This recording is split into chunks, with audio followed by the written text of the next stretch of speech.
Hello students, VS academy में आपका स्वागत है। आज हम पैसिव वॉइस के कुछ नियमों का अध्ययन करेंगे। देखो, पहले हम टेंस के आधार पर पैसिव वॉइस बताना चाहते हैं। हम आपको बताना चाहते हैं 3 प्रकार के टेंस होते हैं: present tense, past tense, future tense. इनके तीनों टेंस के 4 उप विभाग होते हैं। जैसे प्रेजेंट का होता है present indefinite tense, present continuous tense, present perfect tense, present perfect continuous tense. इसी प्रकार पास्ट के 4 पार्ट होते हैं: past indefinite tense, past continuous tense, past perfect tense और पास्ट परफेक्ट कंटिन्यूअस। इसी तरह फ्यूचर टेंस में future indefinite tense, future continuous tense, future perfect tense, future perfect continuous tense. इस चार्ट के माध्यम से पैसिव वॉइस को हम सरल विधि से समझा रहे हैं। देखो, इंडिफिनिट के वाक्यों में जब पैसिव वॉइस करते हैं तो कंटिन्यूअस की सहायक क्रिया लगा देते हैं। कहने का तात्पर्य है कि अगर प्रेजेंट इंडिफिनिट का वाक्य होगा तो जब पैसिव वॉइस बनाएंगे तो प्रेजेंट कंटिन्यूअस की सहायक क्रिया लगाएंगे। इसी तरह अगर पास्ट इंडिफिनिट का वाक्य होगा तो पास्ट कंटिन्यूअस की सहायक क्रिया लगाएंगे। अगर फ्यूचर इंडेफिनिट टेंस का वाक्य है तो फ्यूचर कंटिन्यूअस की सहायक क्रिया लगाएंगे। अर्थात इंडेफिनिट के वाक्य में कंटिन्यूअस की सहायक क्रिया लगती है। इसी प्रकार परफेक्ट के वाक्यों में परफेक्ट कंटिन्यूअस की सहायक क्रिया लगती है। जैसे प्रेजेंट परफेक्ट टेंस है तो जब पैसिव वॉइस करेंगे तो प्रेजेंट परफेक्ट कंटिन्यूअस की सहायक क्रिया लगाएंगे। पास्ट परफेक्ट टेंस है तो पास्ट परफेक्ट कंटिन्यूअस की सहायक क्रिया लगाएंगे। फ्यूचर परफेक्ट टेंस है तो फ्यूचर परफेक्ट कंटिन्यूअस टेंस की सहायक क्रिया लगाएंगे। कहने का तात्पर्य इंडेफिनिट के वाक्यों में कंटिन्यूअस। अच्छा, अगर कहीं कंटिन्यूअस का वाक्य है, जैसे प्रेजेंट कंटिन्यूअस का वाक्य है तो यही सहायक क्रिया मतलब प्रेजेंट कंटिन्यूअस की सहायक क्रिया के साथ बीइंग लगाएंगे। इसी तरह अगर पास्ट कंटिन्यूअस का वाक्य है तो पास्ट कंटिन्यूअस की सहायक क्रिया के बाद वाज वर्ब के साथ बीइंग लगाएंगे। फ्यूचर कंटिन्यूअस का पैसिव वॉइस नहीं बनता है और परफेक्ट कंटिन्यूअस टेंस में किसी का भी पैसिव वॉइस नहीं होता। ना तो प्रेजेंट परफेक्ट कंटिन्यूअस का पैसिव वॉइस बनता है, ना पास्ट परफेक्ट कंटिन्यूअस का पैसिव वॉइस बनता है, ना फ्यूचर परफेक्ट कंटिन्यूअस का पैसिव वॉइस बनता है।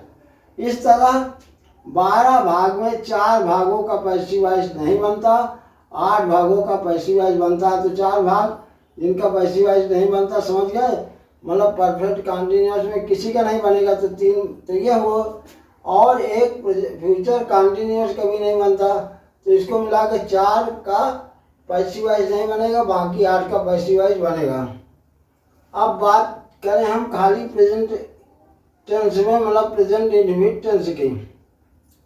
तो प्रेजेंट इंडेफिनिट टेंस में क्या सहायक क्रिया लगाते हैं? प्रेजेंट कंटिन्यूअस की। कहने वाला इज एम आर, वो भी ऑब्जेक्ट के आधार पर लगाते हैं। ठीक, अब पहले थोड़ी चीजें आपको लिख दें। जैसे पैसिव वॉइस में आई का पैसिव क्या होता है? मी। ही का पैसिव हिम। शी का पैसिव हर। यू का पैसिव यू।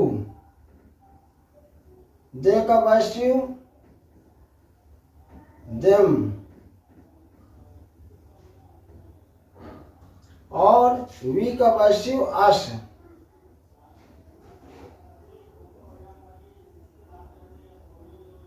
और अगर किसी नाम है तो नेम का पैसिव नेम ही होता है। ठीक है, नेम का पैसिव नेम। और बाई के साथ हमेशा थर्ड फॉर्म लगाते हैं, ये भी समझ लो। वर्ब के बाद बाई के बाद मतलब बाई लगता है और वर्ब की हमेशा थर्ड फॉर्म लगाते हैं। ठीक है, चलो इसको लिखने की आवश्यकता नहीं, इतना समझ लो। जैसे अब वाक्य है रवि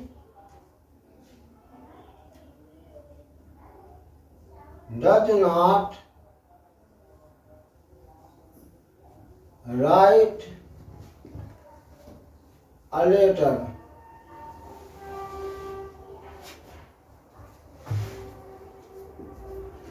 तो अ लेटर पहले लिखा जाएगा, ऑब्जेक्ट पहले लिखा जाता है, तो अ लेटर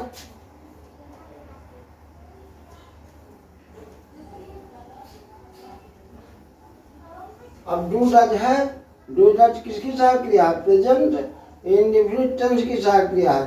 तो पैसिव वॉइस करने में प्रेजेंट कॉन्टिन्यूअस की सहायक क्रिया लग जाएगी इज एम आर। तो इज एम आर बोलो, ये तीनों सहायक क्रिया नहीं लगेंगी। ए लेटर सिंगुलर है तो ए लेटर के साथ is, a letter is not right का third form written by Ravi का रवि। दूसरा उदाहरण,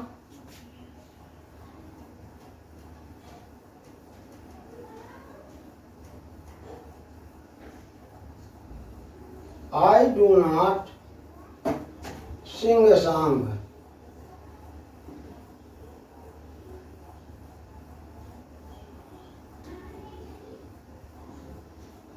तो ये डू नॉट है तो यही प्रेजेंट इंडेफिनिट की सहायक क्रिया, इसको कंटीन्यूअस सहायक क्रिया में बदल देंगे इज एम आर में। तो पहले लिखेंगे a song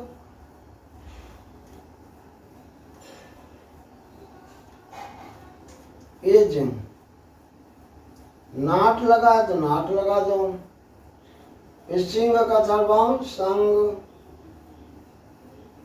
by me.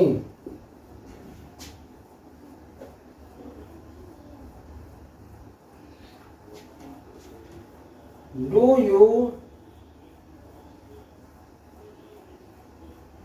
Like coffee? अब देखिए ये प्रश्नवाचक भाग है, तो जब प्रश्नवाचक है तो तुम भी पहले डू लगा, तो ये जमा पहले तुम भी लगाओ, तो कॉफी के साथ लग जाएगा इज, इज कॉफी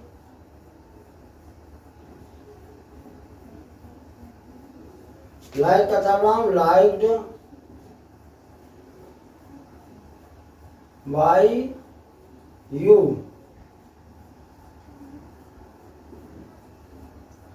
चौथा,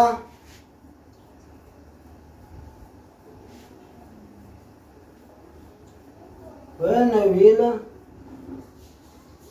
लेकिन ये डू डज वाले में है, when does they play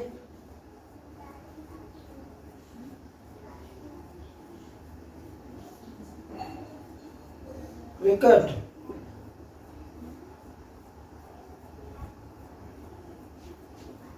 तो जब व्हेन से है प्रश्नवाचक है तो पहले व्हेन लगा दो, इसके बाद डू डज लगा तो डू डज वाले में इज एम आर लगा दो।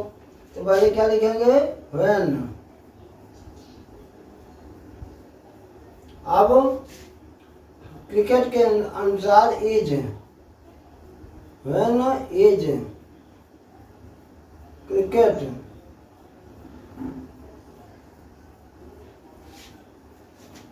प्लेड,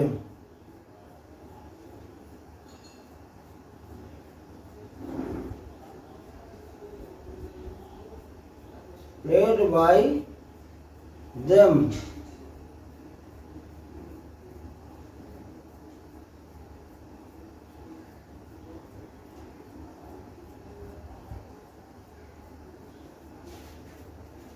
अब आज की वीडियो के लिए इतना ही पर्याप्त है। आप इस तरह के वाक्य बुक से करना। अगर कहीं प्रॉब्लम हो तो नेक्स्ट वीडियो जब बताएं कमेंट के माध्यम से हमको बताना, निश्चित रूप से हम आपकी प्रॉब्लम्स को सॉल्व करेंगे। Thank you.